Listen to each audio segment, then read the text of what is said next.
Hello দাদা, শুনতে পারছেন? আপনারা কেউ কি বাড়িতে আছেন? হ্যালো দাদা, শুনতে পারছেন? আপনারা কেউ কি বাড়িতে আছেন? আপনাদের জন্য ঢাকা থেকে একটা চিঠি এসেছে। আমি তাদেরকে শতবার ডাকলাম, কিন্তু কারো সারা শব্দ নেই। আমার মনে হচ্ছে এই বাড়িতে মানুষ বসবাস করে না। বাড়ির যে পরিবেশ, এই পরিবেশ দেখে মনে হচ্ছে আমার এই বাড়িতে মানুষ বসবাস করে না। কারণ মানুষ যদিও বসবাস করতো তাহলে বাড়িঘরটা অবশ্যই পরিবেশটা ভালো থাকতো। কিন্তু আমার এরকমটা কেন মনে হচ্ছে যে এই বাড়িতে এখন আর কেউ বসবাস করে না। বসবাস করলে অবশ্যই মানুষে আমার ডাকে সাড়া দিত। না, এদিকে আবার রাত অনেক গভীর হয়ে আসতেছে। আজ বাড়ি ফিরে যাই, কাল না হয় আবার আসবো।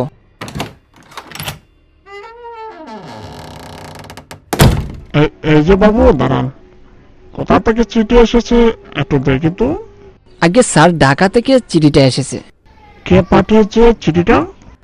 আগে স্যার, নন্দ চিঠিটা পাঠিয়েছে। নন্দ কি আমাদের দেশে আছে? স্যার, তা আমি জানি না, কিন্তু এই চিঠিটা বাংলাদেশ থেকে এসেছে। তিনি চিঠিটা আমার হাত থেকে নিয়ে খুললেন, খুলে যা দেখতে পেল। নমস্কার বাবা, আমি নন্দ। আশা করি আপনারা সবাই ভালো আছেন। আমাদের দেশের যে অবস্থা, আমাদের মনে হচ্ছে এই দেশে আর বেশি দিন থাকতে পারবো না। হিন্দুদের উপর যে অত্যাচার হচ্ছে সেটা কোনোভাবেই মানতে পারতেছি না। বাবা, আপনি মা এবং ভাই বোন নিয়ে একটু সাবধানে থাকবেন। যে কোনো সময় তারা আমাদের মন্দিরের উপর হামলা করতে পারে। আমাদের গ্রামের মানুষরা সহজ সরল, তাই তাদেরকে একটু বুঝাবেন, তারা যেন একটু সাবধানে চলাফেরা করে। বাবা, আমি শুধু এতটুকুই বলতে চাই, আর কোনো কিছু বলতে চাই না। আশা করি আপনি এবং আমাদের গ্রামের প্রত্যেকটা মানুষকে নিয়ে আপনি বসবেন, বসে একটা চিন্তা ভাবনা করবেন যে কিভাবে আমরা আমাদের নিজেকে নিরাপত্তা রাখতে পারি। ইতি, আপনার নন্দ। নন্দের কথা শুনে আমি একটু চমকে গেলাম। নন্দের কথা শুনে নন্দের বাবা চুপ হয়ে গেলেন, আর মনে মনে চিন্তা ভাবনা করতে লাগলেন যে এই দেশ হয়তো আমাদের জন্যে না, আমাদেরকে এই দেশ নিরাপত্তা দিতে পারবে না। কারণ যে সরকার ছিল আমাদের, সেই সরকার আর নেই। তাই এখন মনে হচ্ছে যে আমাদের নিরাপত্তা নেই। এখন যে দেশের পরিস্থিতি, মনে হচ্ছে যে আমরা আমাদের পূজা আলো অর্চনা কোনো কিছু করতে পারবো না। আমরা শুধু সব কিছু চুপচাপ করে সহ্য করতে হবে। এই রাত হলেই মন্দির ভাঙচুর, আমাদের মা বোনদের উপর অত্যাচার, এইসব আর নিজের চোখকে দেখতে পারছি না। আমরা স্বাধীন দেশে জন্মেছি, কিন্তু স্বাধীনভাবে চলাফেরা করতে পারি নাই। আমরা যেন এই দেশে হিন্দু হয়ে বড় ভুল করেছি। নন্দের বাবার মনটা দেখে আমার খুবই মায়া লাগলো, আর নিজেকে 100 বার প্রশ্ন করতে মন চাইতেছে যে আমি হিন্দু হয়ে কি করলাম, আমার তো সেম অবস্থা। আমি এই কথা বলে আমি হাঁটতে শুরু করলাম। হাঁটতে হাঁটতে প্রায় চায়ের দোকান আমি পেয়ে গেছি। তখন দেখতে পারলাম অনেক লোকের ভিড় চায়ের দোকানের মধ্যে। তারা চা খাচ্ছে আর আমাদের দেশের সরকার নিয়ে কি জানি গল্প করতেছে। তখন আমি এই পাশ দিয়ে হেঁটে যাচ্ছিলাম। তখন মনে মনে ভাবলাম যে আমি চায়ের দোকানে একটু দাঁড়িয়ে যাই, দেখি তারা কি গল্প করে।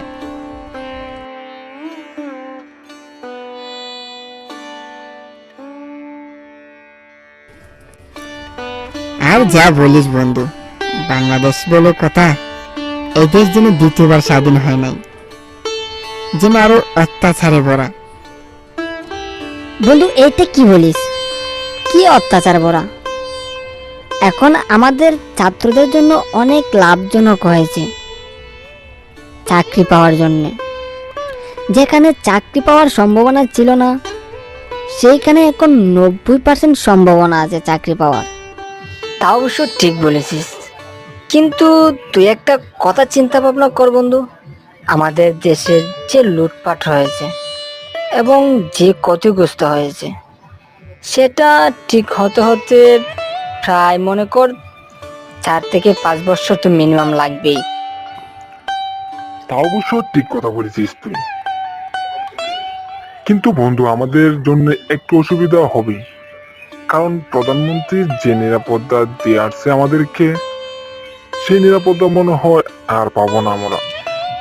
আমিও খুবই চিন্তা ভাবনা আছি তাদের কথা, যে আমার কি করা উচিত। আমাকে কি আমাদের মাতৃভূমি ছেড়ে দেব, নাকি যারা আমাদের বিরুদ্ধে কথা বলে তাদের সাথে লড়াই করব, নাকি যারা আমাদের মা বোনদের উপর হাত তুলে তাদের উপর কথা বলবো। আর কথা বললে কি হবে, কারণ আমরা জীবিত থেকে মৃত। আমি যদি একা একা মানুষের সাথে কথা বলি, তাহলে আমার বাকি বন্ধুদেরকে আমার পাশে পাবো না। তাহলে আমি কি বলবো সত্য কথা, কার কাছে গিয়ে বলবো, আমি কার কাছে গিয়ে বিচার দেবো এটার?